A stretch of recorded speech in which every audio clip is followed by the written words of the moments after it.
Hey, I appreciate you watching Mondays with Mike. Yesterday was an awesome day at our church, from the morning services and praying off mission teams and just the worship, the message, all of it was just a powerful uh, day.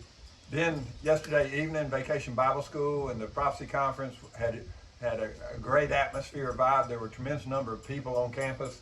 And quite honestly, I got up at about 5 and went to bed about 11. And so this morning, I was like exhausted, physically exhausted, mentally exhausted, even spiritually exhausted, and didn't feel like getting up when it came time to get up. And sometimes after these spiritual highs, you can have spiritual lows. That's even recorded in the life of some of the major prophets of the Bible. And so I had a decision to make. But most of us make decisions based on how we feel, or even our habits, like I get up early and have devotions. But if my decisions are driven by how I feel, or even my habits, it's not a healthy thing.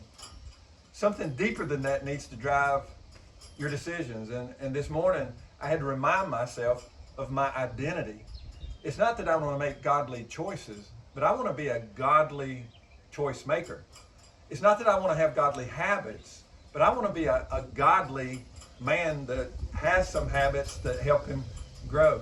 And so fundamentally, we got to decide, do I just want to make good choices, or do I want to be a godly choice maker? You say, what's the difference, Mike? Well, one is an activity and one is an identity. And you need to identify yourself differently. And not from the way you feel. That doesn't define our identity. Or our choices, our habits, they don't define our identity. But God and His Word give us our identity. So ultimately, it comes from my theology. And when that is driving me, then I can get up in the morning when I don't feel like it. I can get up in the morning when I'm sluggish and exhausted, spiritually, physically, and mentally. And I can do the things that a godly man does, because it's how I identify myself as one of His children. So, as you go through the day today and this week, hey, come back to Vacation Bible School if you're local. Come to the Prophecy Conference. It's awesome.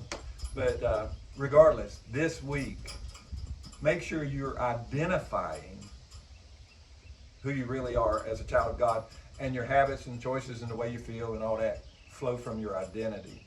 As you never forget, at the core of your being, you're greatly loved. I appreciate you watching Mondays with Mike. I'll see you next week.